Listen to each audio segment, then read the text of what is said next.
이 유물은 경남 합천 그 옥전 고분에서 출토된 건데 사실 이게 보존 처리 다 된 거를 이렇게 보여드리니까 이게 뭔가를 여러분들 아시지. 발굴 출토된 당시에는 이런 상태로 출토가 됩니다. 전혀 뭔지 알 수 없고 뭐 조금 심하게 말씀드리면은 엿장사한테 줘도 엿 몇 가락 안 주는 그런 정도입니다.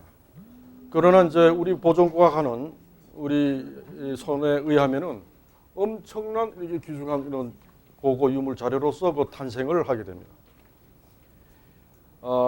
이전에도 그 부산 복촌동에서 이런 말투구가 나왔는데 그 전까지는 우리나라는 이 말투구가 한 점도 없었습니다. 그래서 일본에는 그 오다니 고분이라든가 뭐 이런 데에서 나온 게 있었는데 그 전에는 우리나라는 없었는데 이 이후로 복촌동 이후로 해가지고 옥전 고물이라든가 이런 데서 이런 말투구가 많이 나와. 다음 역시 이것도 마찬가지입니다. 이걸 보여주시니까 그렇지 이 자체도 우리 보면은 뭐 철파 파편에 지나지 않지 않습니까? 이거를 그 앞에서 보여준 그 보존 처리 과정에 의해 가지고 전부 이렇게 처리를 하게 되면은 이러한 목을 가리는 전투할 때 목을 보호하는 그런 목가리개가 되겠습니다. 자 여기도 이래 보시면은 검은 색깔이 많으시죠. 그러니까 철제 유물을 살 때 맨 처음에는 흙덩어리로 보일 겁니다. 구입할 때. 그래서 그 이제 조금 이렇게 벗기고 이러면은 이런 녹이 나오면은 뭐 이거는 뭐 뭐 암심하고 구입하셔도 한 80%만 제가 보장해 드릴 거예요. 20%를 모르겠고. 네. 다음.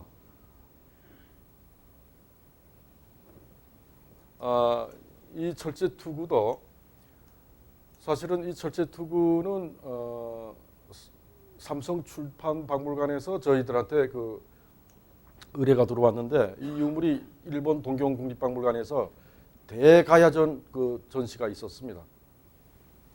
근데 이제 이렇게 해서 나갈 수가 없으니까 그런데 이게 뭐냐 고고학자들에 의해서 정식 발굴해서 이렇게 발굴 출토된 게 아니고 도굴품이거든요. 그래서 도굴돼 갖고 자기 마음대로 이렇게 체행이 있는 그 투구를 만든 겁니다.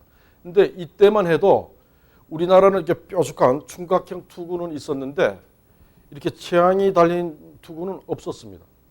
일본에는 뭐 엄청나게 많고요. 그래서 우리한테 와서 이걸 다 해체를 해서 보니까 여기 딱 그 각이 있는 부분이 보이시죠?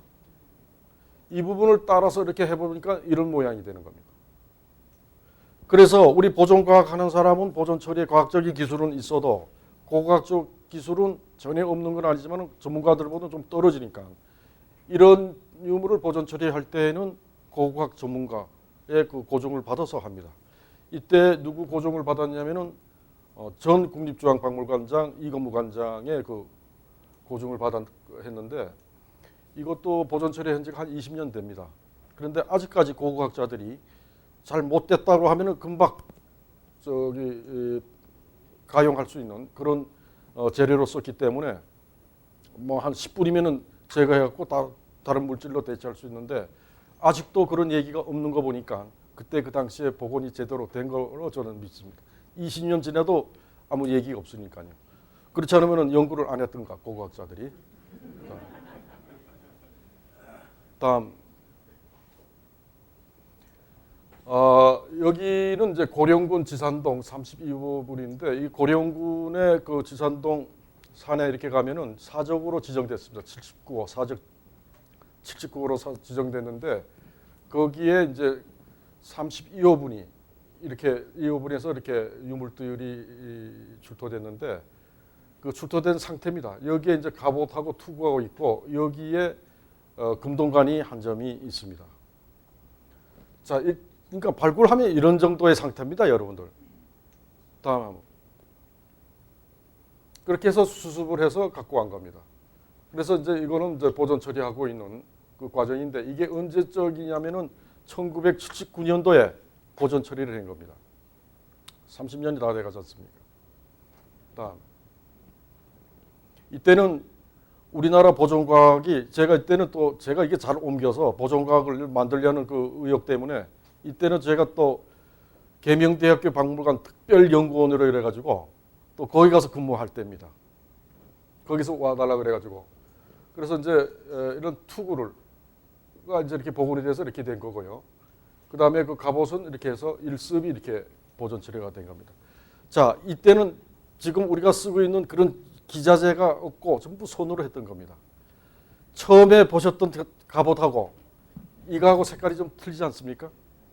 이 속에 손으로 벗겨낼 수가 없죠.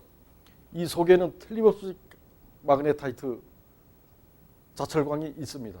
그 녹이 있습니다. 치밀한 녹이.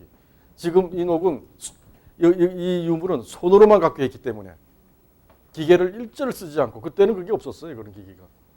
또 학교에서 돈이 없어 사지도 못하고 딱 있었던 건 국립중앙박물관에만 한 대가 딱 있었습니다. 이것 갖고 뭐 서울까지 올라올 수 없으니까 대구에서. 그래서 이런 녹은 뭐냐? 이건 게사이트 녹이 되겠습니다. 게사이트. 알파 FeOH라는 녹 있죠? 그런 녹이. 그 녹하고 또 흙하고 이렇게 조금 섞여 있는 그런 녹이라고 생각하시면 됩니다. 이거는 여러분들 인도 뉴델리에 가신 분들은 다 보셨겠지만은 그 찬드라의 철탑인데 이걸 왜 갖고 나왔냐면은 이게 4세기 구타 완종 때 그 만들어진 건데 세계적으로 10대 불가사의한 문화재 중에 하나가 이게 들어갑니다. 녹 안 쓰는 걸로 아주 유명한 건데 그러면은 녹 안 쓰는 이유가 뭘까? 이래가지고 과학자들이 한번 그 분석을 해봤는데 다른 유물들보다 다른 금속보다 순도가 아주 강의 순도가 높다. 그리고 뭐 그런 이유가 하나 있고 또 하나의 이유는 뭐냐면은 이 지역이 아주 청정한 지역이라는 얘기죠. 강우량이 작고 오염이 되지 않았다는 얘기. 그 두 가지. 그러니까 왜 이 말씀을 드리냐면은 금속 유물은 될 수 있으면은 온도를 일정하게 해주고 습도를 낮추게 해줘야 됩니다. 나중에 그 뒷페이지에 그 있을지 모르겠습니다만은 온도 얘기가 나와서 조금 말씀드리겠는데 모든 인간도 역시 마찬가지입니다. 온도, 습도가 상당히 민감합니다. 특히 실내에서 그 할 때는 보존 관리할 때는 그래서 보통 우리가 20도를 주라고 그러죠. 20도. 20도를 주고 유물에 따라서 예를 들어 금속 유물은 50%에서 55%, 더 좋으면 40% 이렇게 줘라. 그 대신 그 변화 폭이 없도록만 해줘라는 얘기죠. 변화가 있게 되면 문제가 생기는 거예요. 그리고 지리문화재라든가 목공예품들은 한 60%에서 유지를 해줘라. 그런데 55%나 60% 유지를 해줘도 좋은데 변화폭만 없으라는, 그러니까 갑자기 40% 됐다가 80% 됐다가 퍼센트 됐다가 이렇게 되면은 거기에 문제가 생긴다는 얘기죠. 왜냐하면은 지리문화재 같은 경우도 예를 들어서 60%될 때는 이렇게 잘 펴져 있습니다. 그런데 40% 됐을 때는 이렇게 오그라들죠. 박물관이나 이런 데 가보십시오. 이렇게 쭉 족자들 이렇게 보시면 이렇게 되면 이 실내가 공간이 건조하구나 이렇게 생각하시면 돼요. 그리고 어느 날 가보니까 이거 또 쭉 쳐져 있다 그러죠. 이게 반복되면 어떻게 되겠습니까? 그게 반복되면은 거기 그림은 뭐로 그려요? 알료로 그리죠. 거기에 접착제는 악효라고. 이게 그래서 열화돼가지고 알료가 떨어져요. 10년 전에는 그 색깔이 선명하고 그랬었는데 10년 후에 갔더니까 색깔이 좀 바랬다든가 이런 원인이 그런 데서 나옵니다. 그래서 영국에서는 60의 원칙이라는 게 있습니다. 60의 원칙. 1차 세계대전 때 대형 박물관, 브리티시 뮤지엄에 있는 유물을 어디다 소개를 시켜야 되는데 어디다 시켰느냐? 지하철에다가 전부 다 갖다 놨어요. 그러니까 안개 많고 이러니까 습도가 안 좋은 런던 시내가 지하철이라 해야 습도가 이게 조정이 안 되지 않습니까? 조정이 안 되니까 거기 이제 보존과학 하시는 분들이 그때부터 그러면 유물을 어떻게 보존을 해야 되느냐, 온도, 습도에 대해서 연구를 하기 시작했는데 60의 원칙이라는 게 그때 얘기가 나옵니다. 그 60의 원칙이 지금도 적용을 되고 있어요. 60이 뭐냐? 화씨로 하면은 60이 20도 아닙니까? 그죠? 습도 60. 그래서 60의 원칙이라는 얘기가 나와 있습니다. 그건 화씨에 맞추다 보니까 그렇게 되고 20도는 뭐냐? 우리가 이제 20도로 해주는 건 뭐냐? 사실 박물관에서 20도라고 이렇게 우리가 그 지정을 해주는 거는 여러 관람객들을 위한 겁니다.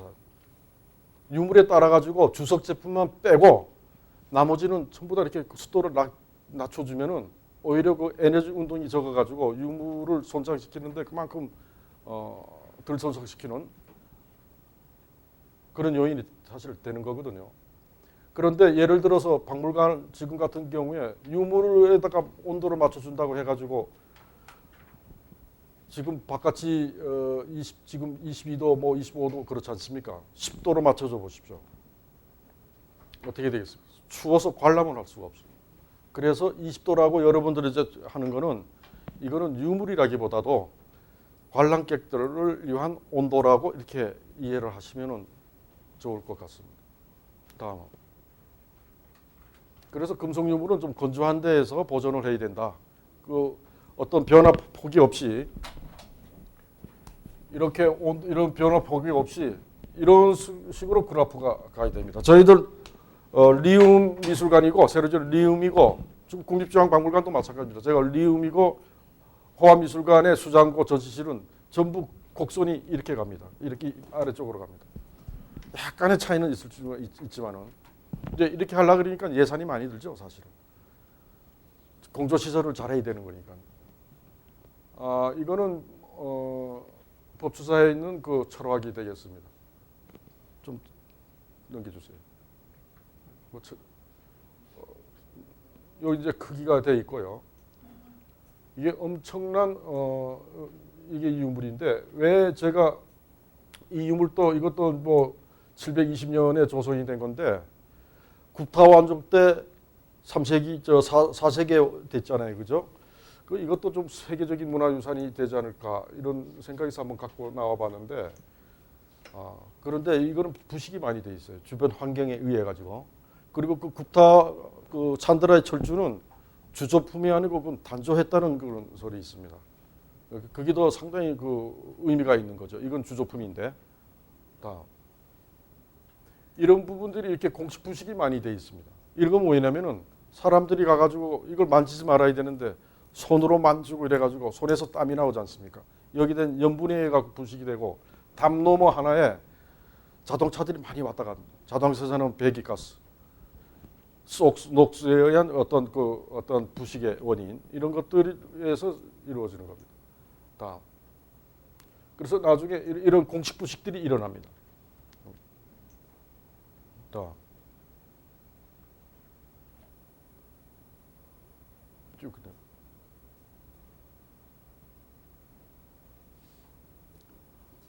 이 유물은 국보 63호 도피안사 철조 비로자나물 좌상인데 우리나라 철조 불상의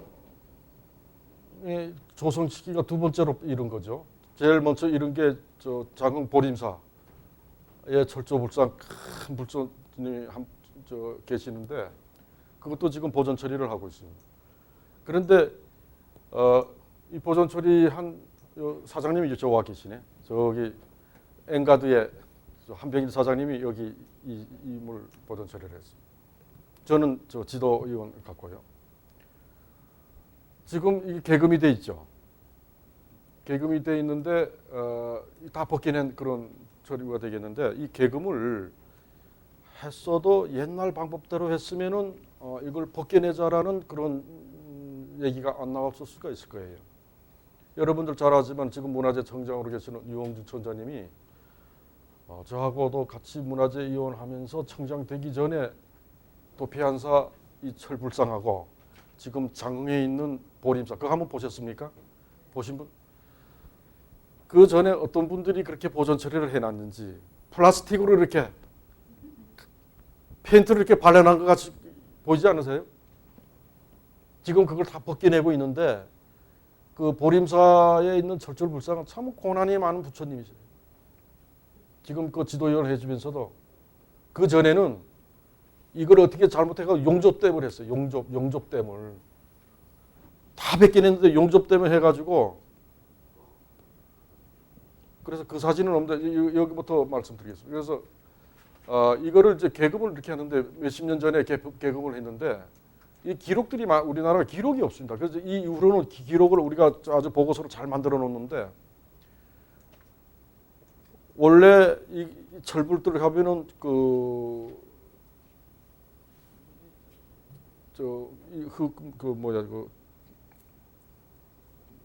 흙이 있거든요. 그 생각이 안 나요. 그걸 하고 난 다음에 그 다음에 이제 말을 갖고 돌리고 그 위에 오칠을 해가지고 계급을 금박을 갖고 입히는데,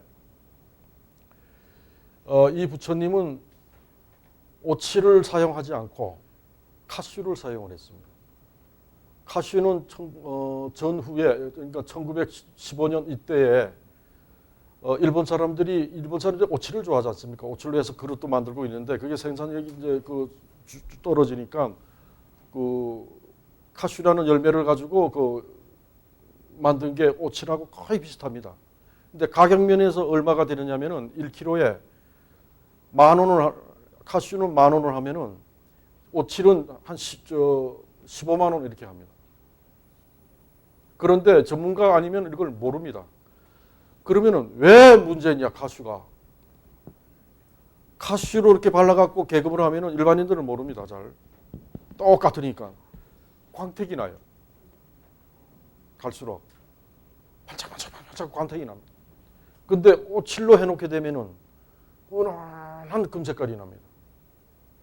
그리고 오래 가면 갈수록 금색깔이 살아나고, 카슈로 하게 되면은 가면 갈수록 색깔이 광택만 납니다.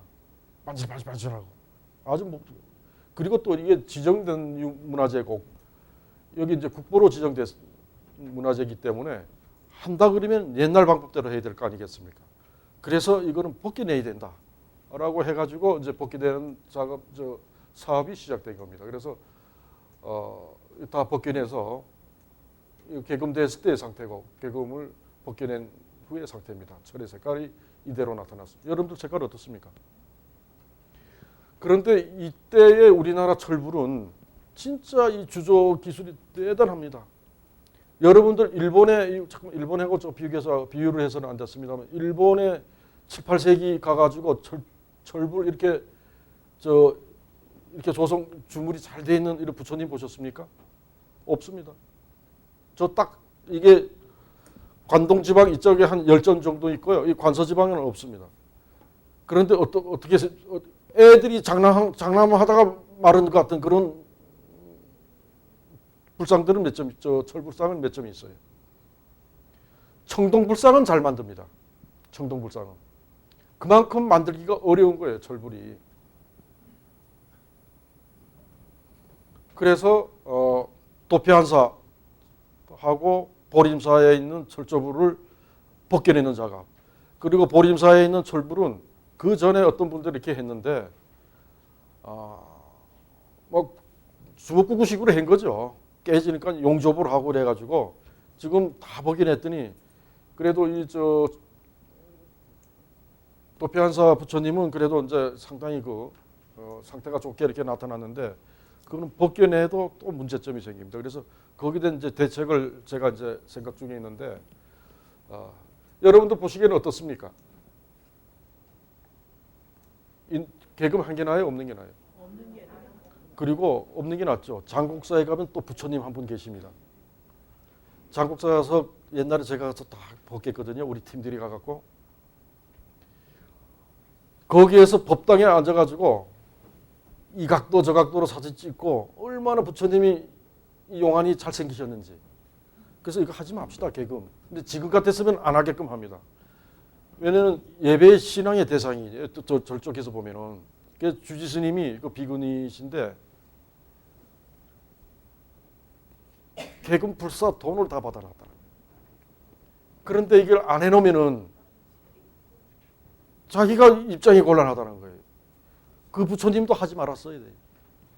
그런데 그 부처님 이제 무릎이 조금 결손된 부분은 저희들이 철색깔 나는 거하고 똑같이 했습니다. 그래서 이제 앞으로 이 사업이 지금 잘 남아 있는 거는 그대로 놔두지만은 잘못된 새롭게 개금되어 있는 부분은 전부 다 벗겨내서 원래 상태대로 이렇게 못 쓸까 그렇게 생각을 문화재청에서 지금 갖고 있어. 제가 갖고 있는 게 아니고 문화재청에서 그런 사업을 계획을 추진을 하고 있습니다.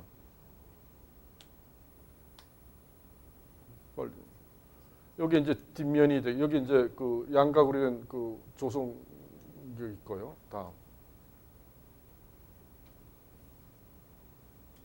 얼굴 부분이 되겠죠. 아무리 개금을 해도 이 개안을 잘못하면은 부처님 얼굴이 그리고 광택이 많이 나지 않습니까? 그래서 이제 이 부분을 이 백호를 이제 요거 아마 바꿔야 돼요. 백호가 어울리지 않죠, 색깔이. 예, 요거는 이제 조금 바꿀 겁니다.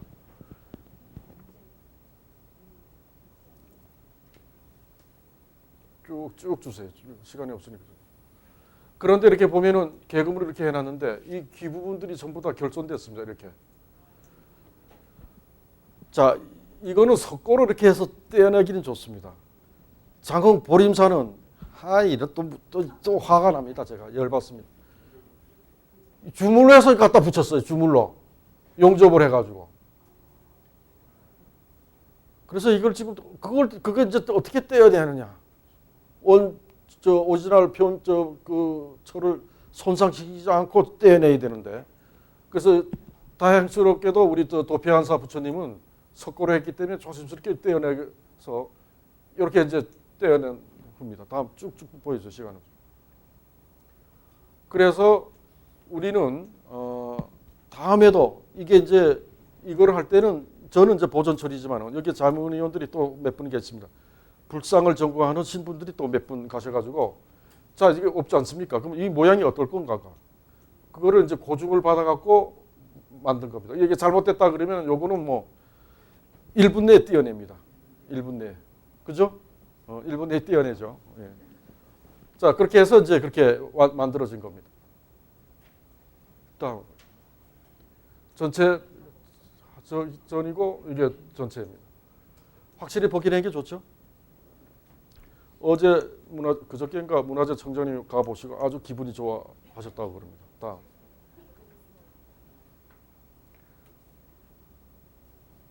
좀 빨리 좀 가야겠네. 이런 것.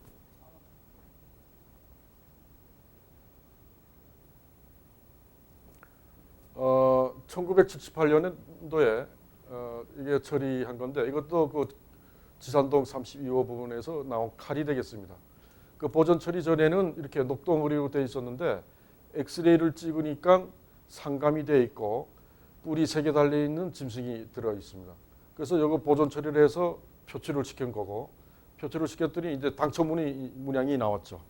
그런데 이때만 해도 이게 우리나라의 출토 금속유물 4, 5세기에서 상감이 나온 게 처음입니다. 78년도에. 그런데 이때 이 시기에 일본 이웃은 어떠냐? 제가 이제 지도위원 나가고 평가 나가고 그러니까 잠깐 일본하고 비교를 하는데 이때만 해도 일본의 고분 시대에서는 엑스레이를 찍어가지고 한 80점 정도 찾아낸 거예요. 그게 우리나라에서는 처음으로 이게 찾았던 그런 그 유물이 되겠습니다. 그리고 이 이후에 모든 유물에 엑스레이를 다 찍어가지고 찾아낸 게 지금은 우리나라 한 100점 정도 되고 여러분들 혹시 철제 유물 갖고 계시면은 뭐 이 칼에만 있는 게 아니고 가위도 있습니다. 가위에 저 가위 이렇게 생긴 X자된 그 가위 있는데 그 가위 그 날 부분에도 상감이 되어 있습니다. 그러면 그 상감이 되어 있어서 이렇게 보존 처리하면은 그 유물의 가치를 더 높일 수 있지 않겠습니까? 다 이건 그 허리띠 그 뽀글이 되겠다. 엑스레이 찍었더니 역시 상감이 돼 있었고 이런 선상감이 돼 있었습니다. 그러면은 이 상감을 상감하는데 이제 방법이 여러 가지 방법이 있는데 이렇게 선상감 V자를 이렇게 파가지고 선상감이 있고 또 조선시대에 들어와 갖고는 포목상감이 있고 또 뭐 고육상감 여러 가지 종류들이 많습니다. 그래서 고대에는 이 선상감, 실상감 그리고 실제로 지금 이게 크게 사진을 봐서 그렇죠. 여기에 은실이 두께가 얼마 정도 되는 줄 아십니까? 0.02mm 정도 됩니다. 깊이도 그 정도밖에 안 됩니다. 0.03mm. 그러니까 이런 부분들을 어떻게 그 상감을 조각을 해가지고 조금을 해서, 그러니까 이때 조금 기술이 대단한 거죠. 다 이런 것들은 다 호암미술관에 있는 유물입니다. 여기에 이제 칼집이 있었는데 칼집이 부대 갖고 많이 날아가고 엑스레이를 찍었더니까 여기에 이렇게 그 새에 대한 그 상감이 돼 있고 별 모양의 그 상감이 돼 있습니다. 그런데 이 상감을 하는데 새기는 그 재질은 세 가지가 있습니다. 금하고 은하고 동입니다. 은은 많이 남아 있는데 동은 금방 부식이 되기 때문에 그 남아 있기가 상당히 힘듭니다. 그리고 그거는 그 마산 그 창녕에 있는 그 고분에서 발굴된 유물을 갖다가 제가 국립문화재연구소 때 그 분석을 해 보니까 동으로 판명됐습니다. 그래서 고대 이 재료로 쓰는 거는 금은 동으로 상감을 했다라는 걸 여러분들 알고 계시면 되겠습니다. 다음. 여기 이제 엑스레이 사진이 되겠습니다. 다음. 지금 뭐 엑스레이 찍기 전에는 이제 78년도에 엑스레이를 찍고 난부터 모든 유물에다 엑스레이를 다 찍는 겁니다. 지금 모든 유물에 전혀 뭐 눈으로 우리가 보이지 않지 않습니까? 육안으로는 이런 유물들을 갖고 이제 엑스레이를 찍어봤더니 뭐 칼, 코 있는 부분 이런데 엄청난 그 문양이 있는 거를 저희들이 찾았습니다. 다음. 그래서 보존 처리를 했더니 여기 칼, 코 있는 부분에는 그 당초 그 연입으로 돼 있고 여기는 연복으로, 여기 금으로 돼 있죠. 네. 다음. 이 유물이 뭔 것 같습니까? 제가 호암했을 때 뭐 같아요?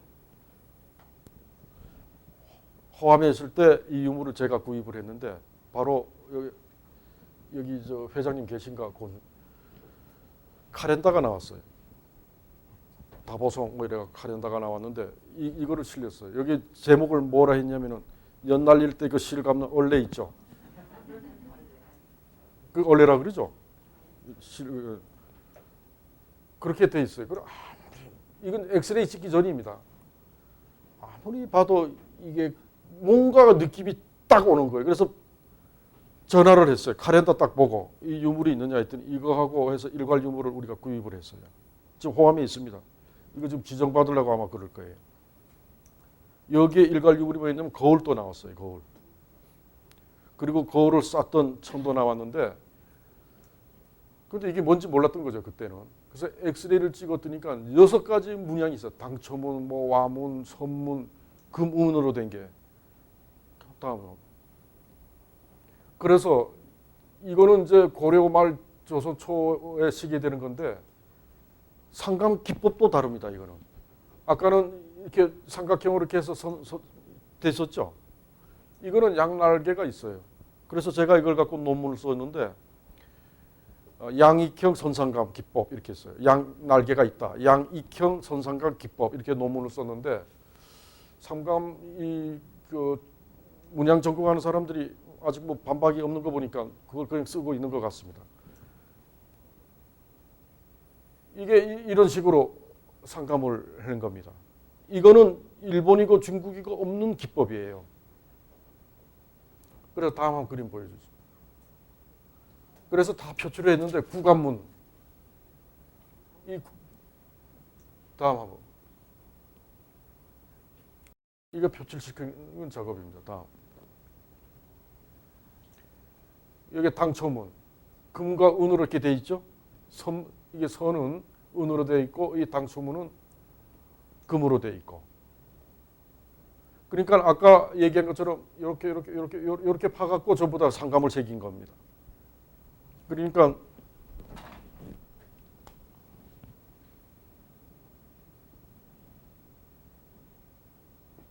여기에다가 상감을 해서 메우는 거예요. 제가 그림을 이렇게 크게 그렸습니다만은 이것도 1mm도 안 되지 않습니까? 그러니까 그 기술이라는 거는 현대에 있는 사람들이 따라가지 못합니다. 고대 기술. 다음. 이런 문양이 되겠다. 다음. 다음. 너무나 아름답죠. 그러면 이런 녹두는 어디에 있느냐? 게사이트가 있다고 그랬죠. 게사이트 밑에 마그네타이트, 거기에 전부 이게 상감이 되어 있습니다. 그러니까 그 부분이 표면이 되겠죠. 표면. 그죠? 다음. 이 고리형, 황고리형 문양들 6가지의 그 문양이 아주 화려하게 그 장식이 되어 있었습니다. 다음. 그래서 보존처를 해봤더니 원래가 아니고 거울을 거는 거울거리. 그런데 거울이 어떤 게 나오느냐? 그냥 동그란 거울만 나온 게 아니고 여기 이제 고리가 있어요. 고리가 이렇게 있어가지고 쫙 째진 부분이 있습니다. 그 안에도 딱 넣으면 이거 딱 걸리게끔 되어 있습니다. 그래서 이거를 만약에 보존 처리하지 않고 이대로 그냥 사장되고 없어진다 그러면은 우리 역사가 또 이렇게 사장되는 거 아니겠습니까? 우리 보존과학이 이렇게 좋은 일을 하고 있다는 것을 또 자랑 삼아 여러분들한테 말씀드립니다. 다음. 그래서 아까 그 구간문이 있었죠. 구간문을 그 금판을 한 장으로 이렇게 딱 한 줄 알았는데 확대를 해보니까 하나, 둘, 셋, 넷, 5매를 해가지고 아까 이런 식으로 파갖고 이렇게 한 겁니다. 이런 식으로 파가지고.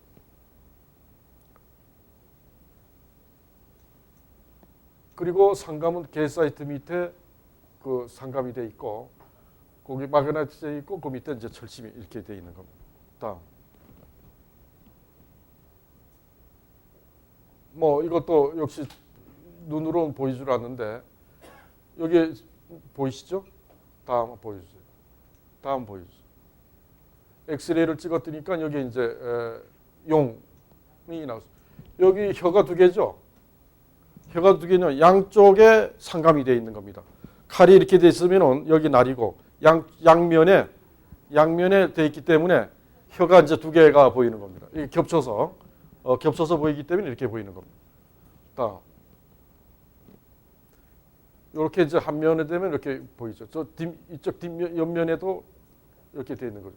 그런데 이쪽 위에 머리는 새 모양이고 몸은 짐승 모양이었어요. 그래서 저는 이렇게 조두 수신 이렇게 했는데 조선일보 지금 문화부 기자입니다. 조선일보. 호암 있을 때 놀러 왔길래 기자들 또 돌아다니지 않습니까? 뭐 건이 없는가 하고. 그래 왔어요. 선생님 뭐 재밌는 거 없습니까? 그래서 얘기를 안 했죠. 그리고 이제 저녁을 이제 소주 한 잔 먹으면서 이 얘기했더니까 그런 게 나왔냐고. 그래서 이런 게 나왔는데 자기가 그러면은 박스 기사를 하나 내주겠대요. 그럼 선생님이 뭐 해주겠냐? 그래서 뭐 어떻게 해주다라고 했더니 그 다음날 박스 기사가 딱 났는데 이 동물의 이름을 아시나요? 그래서 이 동물의 이름을 맞추는 분은 그때는 제가 마지막 때 소장으로 했던 그때는 실장이었어요. 이호희 보존과학 실장이 호암미술관 1년 회원권 몇 사람한테 주고 뭐하고 뭐 해준다. 여러분 그런 거 하지 마십시오. 혼났습니다. 3개월 동안. 전국에서 몰려드는데 신문의 매수의 이력이 그렇게 큰지 몰랐어요. 일을 못해요. 3개월 동안. 어디서 오느냐? 대만서까지 옵니다. 그걸 보고. 그리고 뭐 어린애에서부터 제야사학자서부터 오는데 어떤 어린애들은 지와와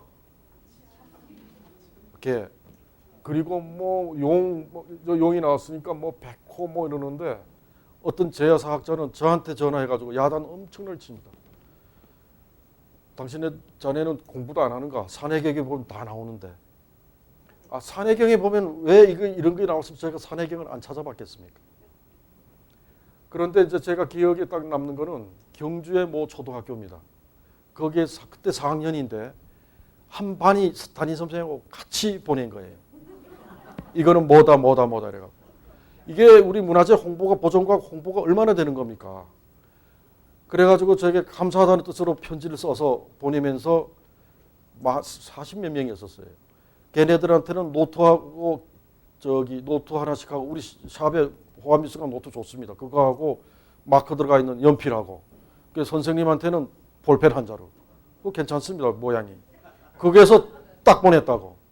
그 다음에 답장이 왔는데 뭐라고 왔느냐면은 그냥 보내면은 다 잊어버리는데 선생님은 잊지 않고 우리들한테 선물까지 주고 자세한 설명을 해줬다 이거죠. 그래서 앞으로도 우리도 자라서 선생님처럼 훌륭한 사람이 되겠다고. 지금 나이들이 상당히 많을 거예요. 이게 그랬던 이유입니다. 그래서 그 분포도를 쭉 한번 해봤는데 지역마다 어디서 많이 오고 해봤는데 하여튼 어느 지역이 많고 그 얘기는 이 자리에서 드릴 수 없고 그래서 그랬던 이유인데 지금도 그때 영남대학교 뭐 교수라고 생각되는데 이게 밝혀졌느냐고 3년 동안 전화가 왔습니다. 근데 아직도 이제 이게 밝혀지지 않고 있습니다. 그런데 청룡이니까 백호가 아니겠느냐. 뭐 그렇게 그 얘기하는 저 학자들이 지금 많이 있습니다. 다음.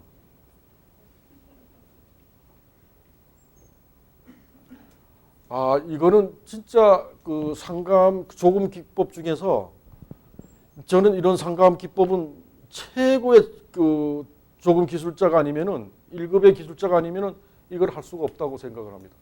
여기 전체 길이는 16.5고 칼등이 0.7cm입니다. 여기 칼등 여기 날 쪽이고 여기는 이제 그 상감 중에서도 이게 그 선상감이 아니고 그 폭이 이게 좀 넓은 그런 상감으로 되어 있는데 다음 한번 보여주세요. 이게 0.7cm의 칼등입니다. 여기에 구름무늬 성자하고 이렇게 전부 되어 있어요. 이런 기술은요. 이게 보통 기술 아니면 이걸 여기다 새길 수가 없습니다. 아까 제가 말씀드렸죠. 0.2mm, 0.3mm라고 그랬죠. 그리고 이거를 여기에 있는 녹들을 제거할 때는 엑스레이를 보면서 제거를 하는데 이거는 전부 그 수술용 칼이라든가 뾰족한 아주 예리한 그 도구로 해갖고 위에서 칵칵 찍어서 녹을 떼어냅니다. 그러니까 은하고 철하고 친밀성이 있기 때문에 위에서 이렇게 떼어내면은 여기 상감이 있고 여기 녹이라 그러면은 바늘로 해서 이렇게 딱딱 떼어내면은 이렇게 딱딱 떨어집니다. 근데 이게 이렇게 떼어버리면은 이걸 이렇게 옆으로 세워서 떼어버리면은 아주 떼어내기가 힘들어요. 딱 수지로 세워서 이렇게 딱딱 떼어내야 됩니다. 그러면 잘 떨어지는데 잘못 떼어내게 되면은 이제 이런 기법들을 다 우리가 이거 표출만 시키는 게 아니고 그럼 고대 사람들은 이걸 어떻게 만들었을까? 여기 저 빗금이 돼 있죠. 이거 다 하고 난 다음에 요즘도 마찬가지입니다. 이거 광을 내가고 광세질을 합니다. 여기 광세질이 다 돼 있지 않습니까? 이때 기술이나 지금 기술이나 같다는 얘기죠. 이런 것을 우리가 그 찾아주면은 지금 현재 저 상감하는 입사하는 장인들이 또 이걸 갖고 연구를 하는 거죠. 다음 보여.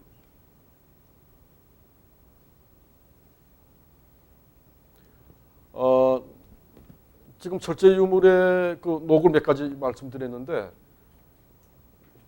은재 유물에도 좋은 녹, 나쁜 녹이 있습니다. 그런데 은재 유물에 자주색 녹이 보인다 그러면은 이건 나쁜 유물이에요. 이건 좋지 않은, 그러니까 유물이 병에 들어는 겁니다. 병에 들어서 빨리 보존 처리하지 않으면 가루가 돼버립니다. 다음. 그 전에 한번 보여주십시오. 그 전에.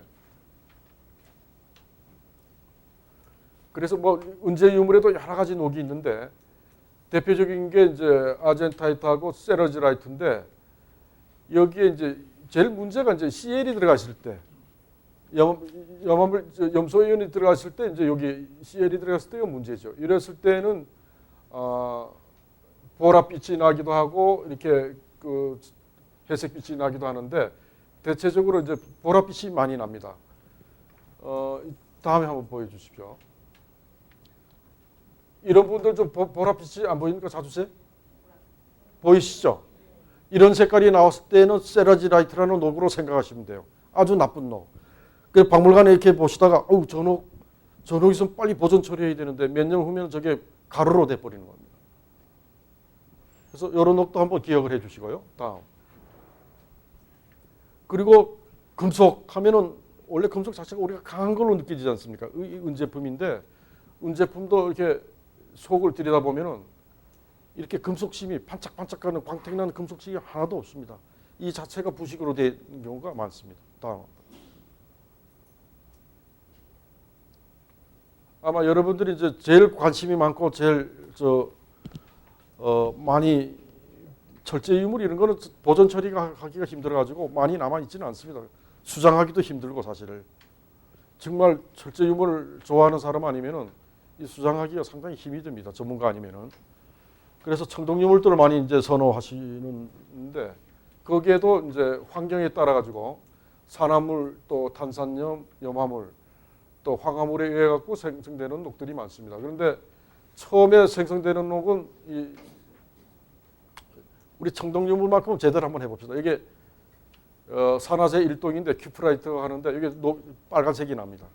붉은색이 나고 나중에 보여드릴게요. 그 다음에 텐노라이트라는 녹이 있습니다. 요거는 이제 검은 색깔이 나고 이런 것들은 공기 중에 산소에 의해 가지고 제일 첫 번째 생기는 녹입니다. 근데 그 위에 어떤 녹들이 생기느냐면은 탄산염 녹이 생깁니다. 말라카이트하고 에주라이트라는 녹이 생깁니다. 먼저 요 에주라이트 말라카이트는 공작석이에요. 보석이죠. 공작석입니다. 여기 보시면은 이런 것들이 공작석인데 이거는 현미경으로 들어보면은 이거 반지도 만들고 그러지 않습니까? 공작석. 이건 보석입니다. 그 다음에 이제 요거는 청색이 나는 녹이고 근데 청동병이 걸렸다는 얘기 들어보셨습니까? 청동유물에 아주 악질적인 녹인데 역시 염화물 이온해 갖고 생성되는 녹입니다. 처음에 남토카이트라는 CuCl이 되다가 파라타카마이트나 에타카 이거 화학식은 같은데 구조가 조금 다른 겁니다. 이게 파라타마이크하고 이제 에주라이트라는 녹이 있고 이런 녹들은 야외 조형 물들에서 많이 생기는 그런 녹이 되겠습니다. 그런데 우리가 이제 이런 보통 제가 앞에서 말씀드렸습니다만은 이제 출토된 것들이 우리가 많으니까 출토되는 유물들이 많으니까 보통 유체 시신하고 부장품하고 같이 뭐 옹관이라든가 석관이라든가 목관이라든가 석실에 같이 그 매장을 하지 않습니까? 그 매장을 하게 되면은 그때 그 당시에는 그 공기가 산소가 같이 있죠. 그 산소가 소비되면서 거기에서 이제 미생물하고 박테리아 갖고 이런 것들을 이제 분해를 시키죠.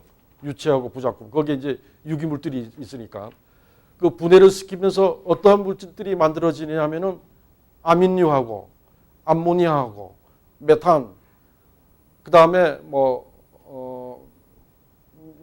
메탄하고 뭐 이런 물질들이 만들어집니다. 탄산가스하고 그러면은 처음에는 이렇게 큐프라이트 여기 빨간 녹 이런 것들이 이렇게 생겨나다가 그런 물질들의 그 가스에 의해 가지고 여기 이런 녹들이 말라카이트, 에주라이트 이런 녹들이 생성이 되는 겁니다.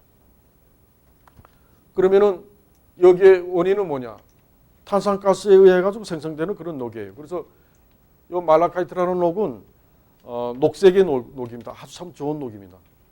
그런데 거기에서 탄산가스가 CO2가 이산화탄소가 조금만 더 양이 많게 되면은 청색녹으로 이 녹이 변해버립니다.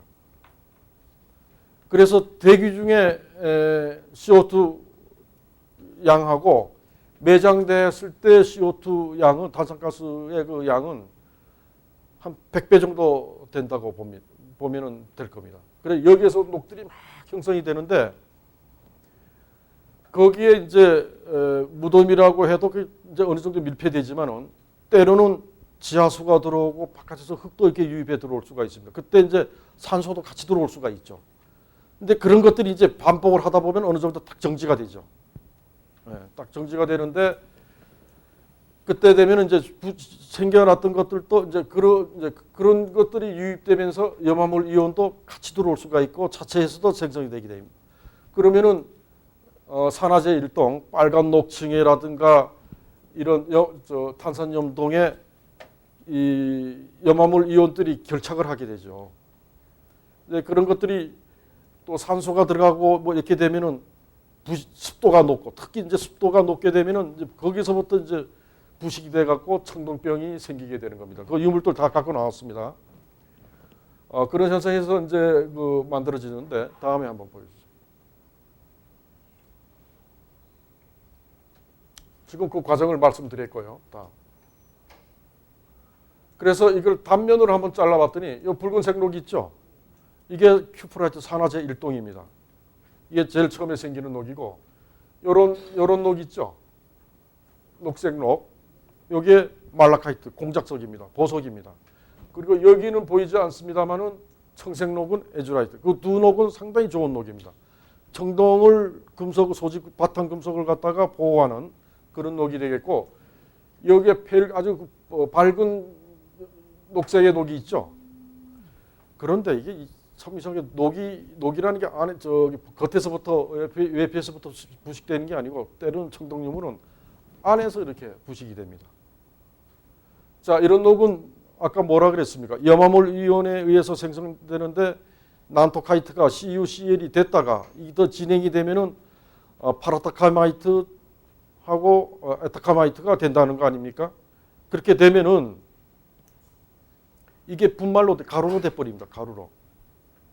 근데 청동병이 하나 있는데 금속이기 때문에 우리는 단단한 물질로만 생각을 하고 있어요. 그런데 속에는 이런 부분적으로, 전체는 다 안 그렇지만 부분적으로 이렇게 분말 상태로 되어 있는 것들이 많이 있다는 얘기죠. 그러면은 이게 금속이니까 단단하고 견고한 물질이다, 유물이다 해갖고 잘못 힘을 줬을 때는 어떻게 됐습니까?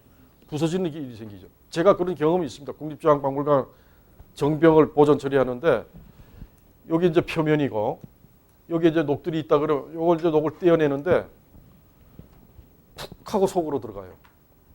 전체 다 그런 건 아니지만 그런 건 왜 그러냐? 중간에 이렇게 파라타카마이트, 에타카마이트나 파라타카마이트가 똑같으니까 두 개 중에 하나만 기억해 두십시오. 그런 녹은 분말로 돼 있다. 이렇게 생각을 하시면 됩니다. 다음. 자, 이게 이제 거울입니다. 김해 양동리에서 요런 녹들이 있죠. 요런 녹들이 무슨 녹이냐? 청동병이 걸려 있어요. 파라타카마이트라고 합니다.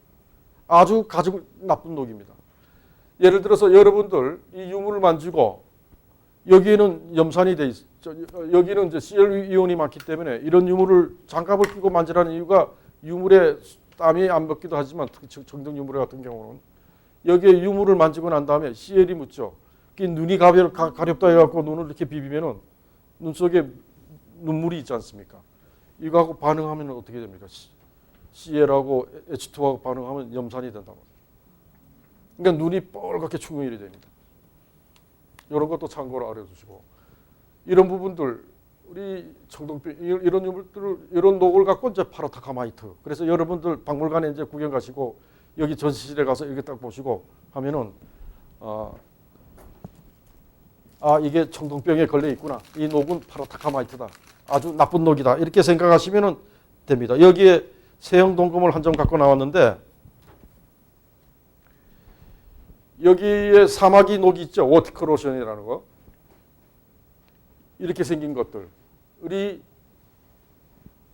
이런 녹하고 같은 겁니다. 그러니까 파라타카마이트. 이건 보존 처리를 한 거예요. 보존 처리 안 하면 이 부분이 그냥 자꾸만 이제 따라 없어져 가지고 문드러져 가지고 나중에는 그 형태를 없어지게 되는 거죠. 그런데 사실 또 좋은 녹도 있습니다. 여기 유물이 있는데 지금 나중에 한번 보시기를 바랍니다. 이 면이 엄청나게 반질반질해요. 에나멜. 그래서 우리가 이런 부분을 갖고 파티나라고 그럽니다. 좋은 녹을. 파티나라고 그러는데 여기 자세히 보시면은 나중에 보시면은 텐노라이트, 아까 그 까만 녹하고 말라카이트하고 이렇게 혼재돼서 있는 겁니다. 이런 녹은 이 거울의 소집 금속의 청동의 바탕을 보호해주는 아주 좋은 녹이 됩니다. 그런데 표면은 별로 좋은 녹이 아니에요. 이 경면, 얼굴 보는 부분은 상당히 이거죠. 그리고 옛날에는 뭐냐면은 이 부분을 주석으로 이렇게 또 발랐습니다. 주석 도금을. 주석 아말감 도금으로 해서 발라서 그 분석을 해보면은 그런 부분들이 나오고 그냥 쓰는 경우도 있고 그리고 이런 것들은 그러면은 어떻게 이게 틀을 만들어 갖고 벗을까? 분석을 이렇게 해보면 대체적으로 이런 거울들 보면 구리, 주석, 납이 들어가 있습니다. 납이 들어가 있는데 분석을 딱 해보면 납이 이렇게 몰리는 부분이 있어요. 납이 제일 무거운 금속이니까. 그러면은 뭐 이쪽에서 이렇게 납이 분포가 많이 된다 그러면은 여기 주입구는 여기였구나. 이렇게 이제 판단도 할 수가 있습니다. 다음 좀. 이거는 그 세부 사진이 되겠습니다. 눈으로 보시기에도 그렇게 보이죠? 가루처럼 보이시죠? 그러니까 저 부분은 이제 내가 한 번 만들고 선생님들이 만들고 누가 한 번씩 만지고 이러면 나중에 그 부분이 없어져 버려요. 형태가 없어져 버리니까 형상이. 이것도 역시 그러니까 이런 거 갖고 파라타카마이트 녹이라 그리고 염기성 염화동. 아주 정독유물에서는 치명적이고 아주 나쁜 독. 사람으로 얘기하면은 암에 걸렸다 이렇게 생각을 하시면 됩니다. 이것도 청동 팔찌입니다. 이게 형태가 이렇게 돼 있는데 철심만 동심만 남아 있어요. 다 부식돼 가지고. 그러면은 이런 거를 보존 처리를 할 때 강력한 앞에서 맨 처음에 말씀드린 것처럼 금속이 아닌 물질은 전부 아니다 이래 가지고 뭐 전해하원 처리라든가 이런 걸 싹 해버리면은 아까 그 신안 거 보셨잖아요. 요거만 남습니다. 그러면 이게 보존이 아니고 이제 파괴죠. 그래서 우리 보존과 하는 사람은 금속을 보존하는 것보다 녹을 어떻게 잘 보존하느냐에 따라서 그 보존 처리가 잘 되고 못 되고 그 결론이 나는 겁니다. 이 부분은 전부 다 녹으로 돼 있지 않습니까? 남아있는 금속 남아있는 건 여기 중간에만 있어요. 이런 녹들을 청동병에 걸려 있다가 파라타카마이트입니다. 이제 파라타가 청동유물에 있어서 파라타카마이트는 이제 기억하시겠죠? 그 원인은 뭐냐? Cl 이온에 의해서 오는 거다. 이런 거는 절대 만지면 안 된다. 보존 처리를 해야 된다는 얘기죠. 다음. 이것도 여기는 금속심이 하나도 없습니다. 녹으로만 형성되어 있어요. 그래서 앞에서 제가 그 광물이 재련돼 갖고 이렇게 금속이 되는 과정까지 해서 산화물로 자기 고향으로 돌아간 겁니다. 이거는 자기 고향으로. 그러니까 뭡니까? 가장 안전된 상태로 왔다는 겁니다. 이제 녹술 산화될 금속이 없으니까. 그런데 이런 것들은 이제 우리가 보존 처리를 할 때 보면은 여러 가지 과정을 다 뺍니다. 왜? 더 이상 방청 처리 이런 걸 해줄 필요가 없으니까요. 산화될 게 없으니까. 강화 처리만 해주면 돼요. 강화 처리만. 그럼 간단할 것 같으죠? 간단할 것, 한 단계만 딱 해주면 끝납니다. 그런데 여기에는 여기 목질도 들어있고 이 물질들이 많이 묻어 있지 않습니까? 약해요. 이거를 이거 갓난아이 다루듯이 안 다루면은 금방 부서져 버립니다. 금속심이었기 때문에. 그 과정은 쉬울 줄 모르지만 처리하는 이 물질 제거하는 데는 상당히 시간이 또 많이 걸립니다. 금속심이 하나도 없습니다. 녹으로 그냥 형태가 유지되어 있습니다. 다음. 이러한 것들을 우리가 보존 안정화시켜주기 위해서 이런 벤조트리아졸이라는 약품을 이용을 합니다. 다음. 시간이 없으니까 좀 넘어가겠습니다. 이거는 신안에서 올라온 거를 제거한 겁니다. 여기에 있는 녹만 다 벗겨낸 거고 아까 바짝바짝하게 보존 처리한 건 다르죠, 그죠? 네. 이거는 제 지도를 받으면서 우리 여직원이 한 겁니다. 다음. 이거는 이제 국립중앙박물관에 있는 유물인데 이게 제가 국립중앙박물관 보존과학실을 만들고 처음으로 보존 처리한 거예요. 근데 여기에 뒷얘기를 하면 재미있는 얘기거리가 있는데 뒷얘기가 시간 관계상 그냥 어떻게 보존 처리한 것만 여기 부분적으로 녹이 있지 않습니까? 이쑤시개로 갖고 녹을 제거한 거예요. 여러분 과학적인 실론도 보고 그 방법도 좋지만 문화재에는 가장 손상을 안 주고 할 수 있는 방법이 가장 좋은 방법이에요. 이건 문화재는 함정밖에 없는 겁니다. 이 수시개로 전부 그 녹을 떼어낸 다음에 그 다음에 여기다가 없는 부분 요거는 뭐냐면 조금 더 해도 되겠습니까? 7시가 다 됐는데 이 박용출이라는 사람이 제기동에 살았어요. 제기동에 살았는데 화재로 인해 가지고 불이 나서 삼양동으로 이사를 갔어요. 그 국유지에 거기서 살았는데 건물을 짓고 밤에 자다가 비가 와서 산사태 났고 집이 전부 저기 쓸려내려가는 그런 악몽을 꿨어요. 그 기분이 나빠갖고 이 양반도 이제 아들 데리고 배수로 판다고 한 1m 들어갔는데 뭔가 짱하고 호미에서 이 삽에서 경음 소리가 났어요. 금속성 소리가. 이 부분이 삽 맞은 자국입니다.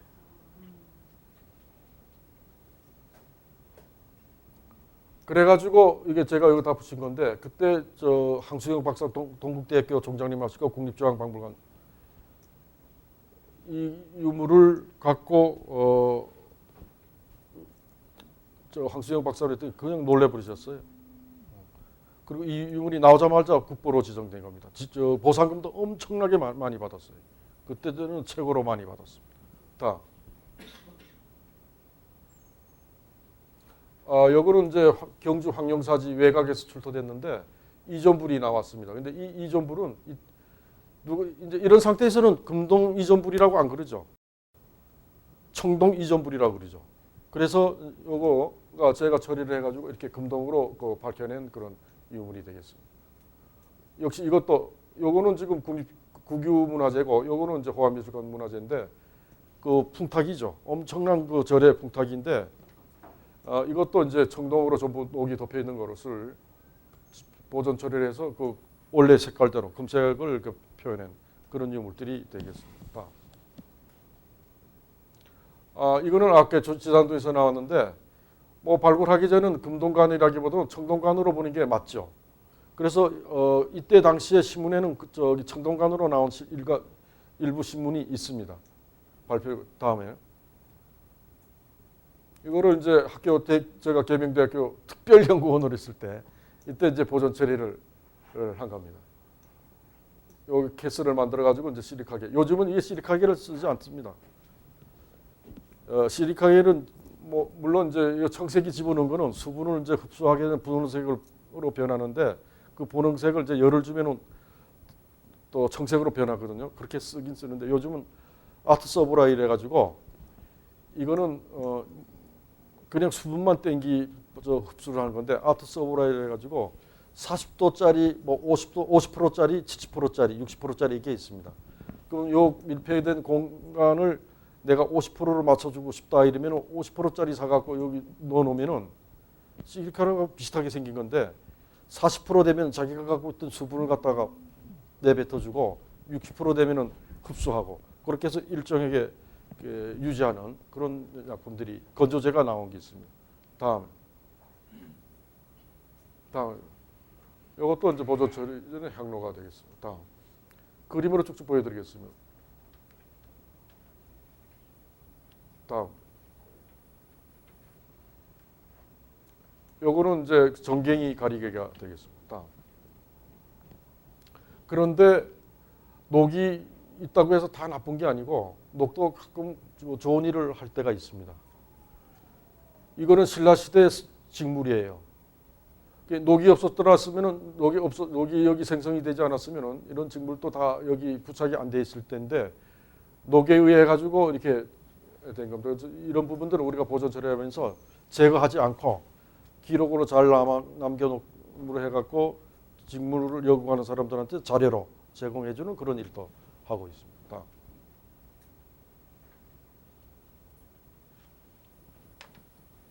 이거 그냥 넘어갑시다. 쭉쭉 넘어. 그림을 한번 최근에 나온 저기 부장리에서 나온 감모가 되겠습니다. 이건 가문사에서 가문사 동탑에서 나온 사리구가 되겠습니다. 쭉쭉 한번 넘기세요.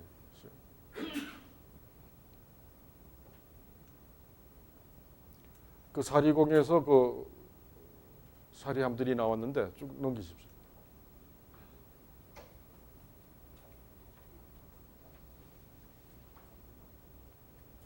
다음.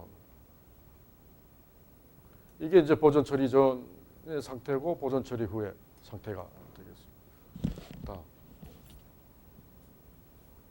그래서 엑스레이를 찍어 이렇게 뭐 완전히 파손이 된 유물을 갖고 이렇게 복원을 한 거가 되겠습니다. 다음.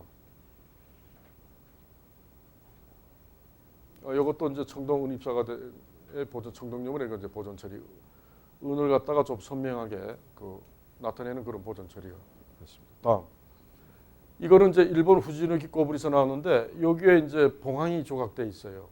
그러면 녹이 이렇게 생성이 되기 때문에 그러면 요거를 어떻게 부쉈겠느냐 해서 엑스레이를 찍고 우리가 동영상을 딱 만들면은 이게 쫙 나오면서 여기 리베트한 게 딱 보이거든요. 그래서 내 노트북을 갖고 왔는데 오늘 내가 안 해가지고 그렇게 이 부분에 있는 겁니다. 다음. 요거는 이제 금속 유물은 이제 이 정도로 말씀드리고 요거는 그냥 빨리빨리 넘어가겠습니다. 지금 뭐냐면은 박노수의 그 작품들이 있는데 뒤에 배접을 하는데 이 신문지로 다 합니다. 60년. 이거 호암에 있던 거 저 된 거. 그렇게 배접을 그렇게 하는 게 아니고 이렇게 잘라가지고 이런 식으로 해서 매칭을 해서 한 7개 뜨는 겁니다. 그래서 이거 에어 쿠션을 만드는 겁니다. 에어 쿠션. 김정희 산수화입니다. 여기 이제 그 벌레에서 이렇게 벌레 먹은 자국들이 많은데 이 부분들을 다 메워서 그 보존 처리를. 이거는 옛날에는 이런 특히 전적 같은 것들은 그 벌레 먹은 자국을 뒤에서 종이로 이제 한지로 이렇게 대가지고 100페이지 두께 예를 들어서 그 책이 300페이지가 되는 그런 두께가 되는 거거든요. 요즘 표구했다고 아주 기분 나빠하더라고. 자기는 표구하는 사람이 아니라는 거예요. 수리자지. 표구하는 사람들은 이걸 못합니다. 이게. 그 다음 한번 보여주십시오. 그래서 화첩을 이렇게 만드는 겁니다. 사진은 안 좋습니다만은 이건 송시열 초상화인데 이렇게 벌레 먹은 많은 부분들을 이렇게 아까 그런 방법을 해서 다 메어놓은 그런 작업, 그런 처리가 되겠습니다. 다음. 이런 부분, 다음. 이렇게 해서 메어놓은 작업. 뒤에서 덧붙인 거 아니고 요 바로 다 오립니다, 이게. 오래가지고 여기다 이렇게 메어놓는 겁니다. 다음. 여러분 다음부터 보세요. 공제 윤두소 이런 그림. 이게 보존 처리 잘못하면은 처리 전에는 여기에 그 두루마기 다 있었는데 크리닝 잘못한 것 때문에 그러는 거거든요. 강한 알칼리라든가 이런 약품을 써가지고 이 좋은 그림을 다 어디 가고 이게 머리만 이렇게 남겨. 제일 문제는 여름입니다. 그리고 또 문제는 겨울입니다. 습하고 건조하고 이 두 계절만 잘 컨트롤 해주면은 여러분들 혹시 유물 갖고 계신 분들은 오랫동안 소장을 할 수 있지 않을까 이런 생각을 합니다. 끝이죠? 제 얘기는 이걸로 그냥 마치는 걸로 하겠습니다. 여러분 감사합니다.